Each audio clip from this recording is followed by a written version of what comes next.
I don't know if we're pretty. I'm going to see this on homegrown video. 1, 2, 3. God damn. 1, 2, 3. All right, whoever you are, shut up. 4, 3, 2, 1. Hi, everybody. Welcome back again to In Focus. We're still at Battle of the Giants 7 in Albany, Georgia. With me right now, another huge name, as far as I'm concerned, in the name of arm wrestling, Dave Randall. Dave, nice to see you. Hey, Scott. Nice to see you too, buddy. Nice to meet you today. Thanks for sitting down and doing this.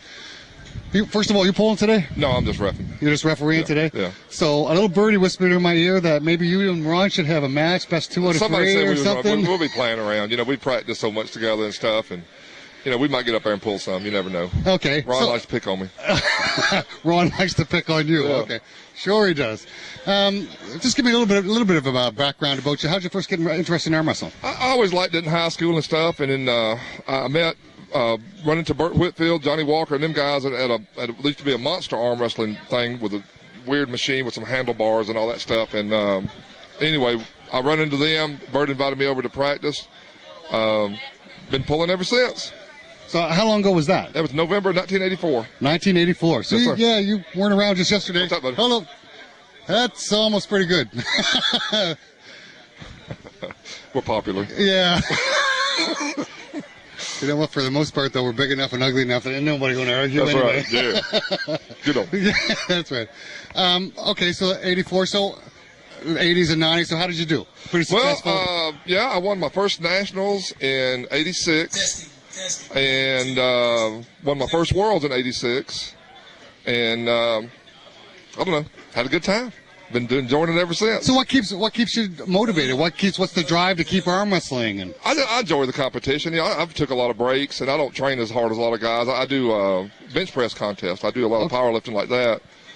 But you know, I don't spend much time training for arm wrestling. I still enjoy it, and I still have my moments, but I don't train as hard as a lot of guys do. This is folks, a pretty understated guy. He has his moments. One of the more dominant arm wrestlers in the U.S. has his moments. Okay, I'll go along with that for now. I think it's my hair.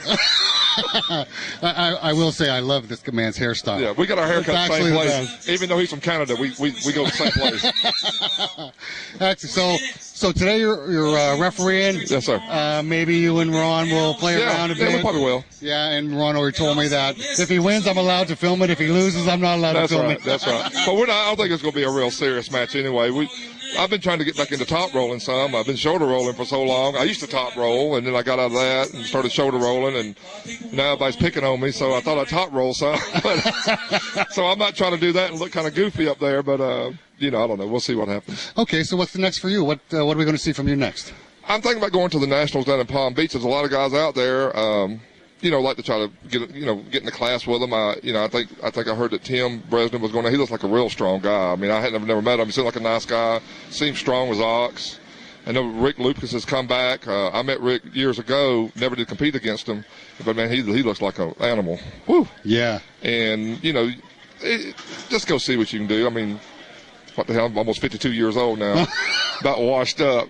But, well, yeah, I don't know if I'll go that far or not. But, you know, just for fun, because I don't train hard enough to be not like a lot of guys are training right now. So. Yeah, some guys are really putting in a lot. Oh of time. yeah, I mean, you take guys like we were talking about Devin earlier. I mean, that's a consummate athlete doing this, and he should have the success that he's got. He's put the effort into it. So just give me your thing on that. I know Devin Lorette and John Brzezinski have a huge match coming up in England in May. Mm-hmm. Now, how do you see that going? Well, it's hard to bet against John. You know, I mean, I know John hadn't looked good his last couple of tournaments, but still, it's still John. I had the pleasure of pulling Devin years ago. I don't know how long he had been pulling. I don't think he'd been pulling very long. At the Arnold one year, the first year the Canadians were at the Arnold, and I beat Devin that day. So if I retire now, I can say, yeah, Devin never beat me. But you know, I remember beating him. But he's one of them guys. As soon as I got through the match, I went over and told Karen Beat. I said, that guy is going to be hell. I can tell he's going to be hell, and he's proved that out. Ron said, you know, he's amazing how strong he is, and I don't think he's even peaked yet. You know, he's only like 31 years old, so. Guys aren't seeming to really peak in the sport till they're damn near 40. No, and that's right. And I talked to Ron myself inside about that and asking about the Devin match, and he said there was no excuses. Maybe he could have been a bit better prepared, maybe not. Yeah. But he don't think he could have beat Devin that day. Yeah, Devin looked. I saw the tapes of that match. God, he just every move Ron wanted to do, he beat him at it. And I do think Ron might have been a little bit off that day, but no excuses. I mean, Devin looks like an animal, and but I don't know. You have to see how it goes. If John comes in strong and healthy, he got so many different angles he can pull you at, and Devin seems to be well versed too. So. I don't know. It'll be an exciting match. Okay, and before we wrap up here, I'm just going to just throw some names at you. Okay. You tell me what you think, John Brzenk. Baddest man there is. That's pretty cut and dry, Pretty cut and dry. Ron Bath. Ron has been an amazing guy for so long. I met Ron in 86 or 87 at a little local tournament. He just hadn't moved down here. And we went through the brackets to make sure nobody that knew each other matched up. And so I got Ron. And I beat Ron fast that match. He really wasn't very good against the top roller at the time, but he started training, and it seemed like every practice he got better. And he's been consistently good for a lot of years. Excuse me, everybody. Hey, if anybody Ron's a funny guy that amazes me. That you take a guy, somebody can just beat Ron and beat Ron and beat Ron. Also, he'll walk in a tournament and kill you. Yeah. And most people aren't like that. John will go through a 2 or 3 year period of just beating the hell out of Ron, and all of a sudden Ron will go to a tournament and kill him. And you're like, how the hell did that happen? And but Ron has consistently been, he's got to be one of the greatest of all times. Good athlete, good guy, just bad boy. Okay, Cleve Dean. Cleve is just a hoss, ain't he? Hey, it's a big boy. That is. I like old Cleve. I didn't really get to be around Cleve when he was a dominant arm wrestler. He had pretty much retired when I started, and then started competing back. And it took a couple of years for me even then to get where I could beat him. And I've been fortunate enough to beat him a few times. But I think ever since he's been back, he's had certain health issues here and there with knees and back and stuff hurting him.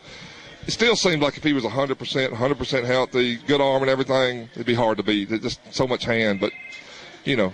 He's a good guy. I always enjoy his company. Oh, for sure. And the final name I want to throw at you, tell me what you think of this arm wrestler, David Randall. Oh, Lord. Well, he's got pretty hair. And I love that hair. I know. And we shared a milkshake earlier. That's why I really like this. I gave him the cherry. I got the foamy stuff.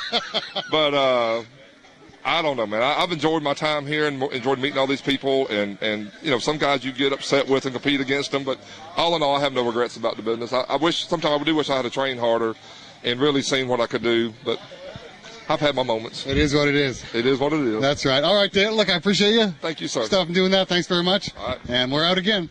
Every year is we give out what we call the AAA Lifetime Achievement Award.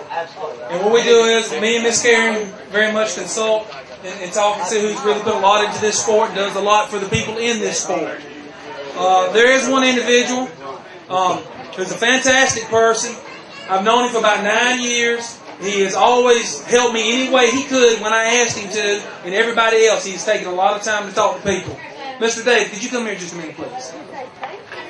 Mr. David, on behalf of me and AAA, we'd like to present you with a Lifetime Achievement Award. Well, thank you, sir. Thank you. Big Dave! That's okay. Thank you. Hey, Randall, lifetime achievement? Yeah. That doesn't mean you're done, right? Lifetime achievement. I want to thank everybody.